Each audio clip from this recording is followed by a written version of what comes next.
היום נעסוק בנושא מאוד חשוב, מאוד מרכזי, כיבוד הורים. כל אדם שזכה שעדיין הוריו בחיים, או אחד מהוריו, ינצל מאוד את ההזדמנות הזו. בתלמוד כתוב 3 שותפים באדם, הקדוש ברוך הוא, אביו ואימו. האלוקים נותן לאדם את הנשמה, ההורים נותנים לאדם את הגוף. המילה אדם, דרך אגב, מאוד מעניין. האות א' מייצגת את אלופו של עולם ואת נשמת האדם, שזה החלק הרוחני שבאדם. נשאר דם. דם זה החלק החומרי שבגוף, שאותו האדם מקבל מהוריו. המילה דם מורכבת משתי אותיות, אלה בעצם שני ההורים. מי שאוהב גימטריות, המילה אב בגימטריה 3, המילה אם בגימטריה 41, ביחד, אב אם 44, זה בדיוק הגימטריה של המילה דם. מדוע האב נקרא אב? כי הוא נקרא אב ברגע שהאלף הופך לבית. האחד נעשה 2 כשהילד נולד. לעומת זאת, האם, מאיזה יום היא אם? מיום ה-41 להיריון. חז"ל אומרים שביום ה-40 העובר הוא כבר מושלם, עם כל פרטיו וענייניו, אומנם קטן מאוד בגודל של שעועית. יש גם מחקרים שמוחו משדר גלי מוח בסביבות יום ה-40. מדובר ביצור אנושי לכל דבר. מיום ה-41 היא הופכת להיות אם. אב 3, אם 41, יחד 44 בגימטריה דם, שזה בעצם המהות של המילה אדם, נשמה מאלוקים וחומר מההורים. ההשלכה של העניין הזה היא מאוד גדולה. הערך של כיבוד הורים הוא כל כך יקר, כל כך גדול ביהדות. לא פעם אני עד למצב שבחור מתחזק בשמירת שבת, הנחת תפילין, בחורה מתחזקת בשמירת שבת, בצניעות וכדומה, אבל שוכחים שבאותם 10 הדיברות שכתוב זכור, שמור את יום השבת, כתוב גם כבד את אביך ואת אמך. כיבוד הורים זהו ערך עליון, שאף על פי שההורים לכאורה חיים עם האדם ביום יום, והוא עלול להגיע למצב הוא כבר לא יודע להעריך מה יש לו. הרי כל אדם גדל עם הוריו בדרך כלל במשך שנים רבות עד שהוא יוצא לחיים, ואז משום שהם זמינים ונמצאים בסביבה, הוא מאבד את היראה הראויה כלפי ההורים. פה קצת נעמיק בדברים. כשכתוב 3 שותפים באדם, הקדוש ברוך הוא, אביו ואימו, זה אומר אבא, אמא, אלוקים באותה שורה.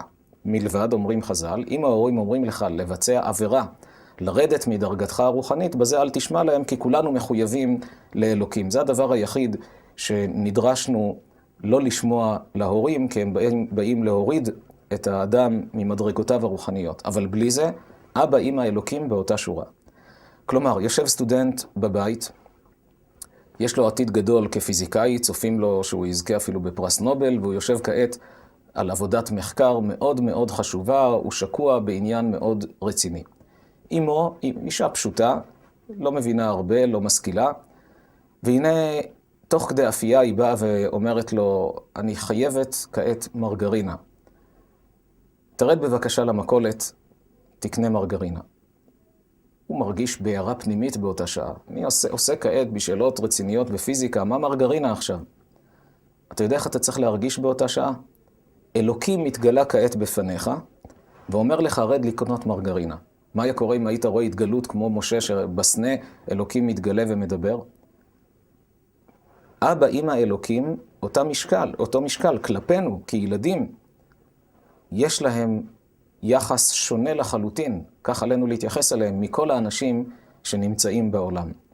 מספרים שהגיע פעם בחור לרבו, ואמר לו, כבוד הרב, קשה לי מאוד עם הכיבוד הורים. יש לי אבא עצבני, ממש, אני לא יכול לסבול אותו. איך אכבד אותו? איך אצליח?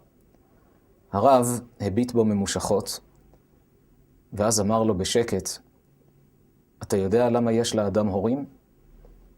אמר לו, אתה בחור, מה פירוש למה? אז איך היינו נולדים? היינו גדלים על עצים? אמר לו הרב, דווקא לאלוקים יש הרבה דרכים אחרות. אדם הראשון יש לו הורים?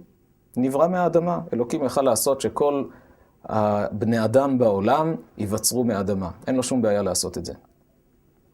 שאל אותו הבחור, נו, אז באמת, למה יש לאדם הורים? אמר לו הרב, כדי שתהיה ההזדמנות לכבד אותם. זוהי זכות גדולה. כשאתה זוכה לכבד את ההורים, אתה נבנה באופן אישי. אתה לומד מה זה הכרת הטוב. אפילו הורה שלא נתן כלום לילדים. הביא אותם לעולם ושלח אותם לאימוץ. הבן חייב לכבד אותם. עצם העובדה שהוא הביא אותך לעולם. קל וחומר אם קנה לך בגדים, האכיל אותך, השקע אותך, צריך להתחנך להכרת הטוב. כשהורה שהוא אפילו טיפוס לא הכי מושלם בעולם, והילד נזהר שלא לפגוע בכבודו, הוא מחנך את עצמו לוויתור, לסבלנות. הוא נבנה ברמה שונה לחלוטין, וכל זאת מלבד השכר הגדול שכתוב בתורה, כבד את אביך ואת אמך, למען יאריכון ימיך. ניקח לעצמנו את העניין הזה כפרויקט שבועי, גם בזמנים שקשה לנו להשקיע, מי שגר עם הוריו, אז בוודאי, מי שלא גר עם הוריו, טלפון לפחות אחת ליום, להתעניין, מה שלומכם, מה נשמע, לשמח אותם, להחמיא להם במה שבאמת ראוי על פי הכללים של כיבוד הורים, מה מותר לומר להורים, מה אסור לומר להורים, ונאחל לכולם אריכות ימים ובהצלחה בעזרת השם.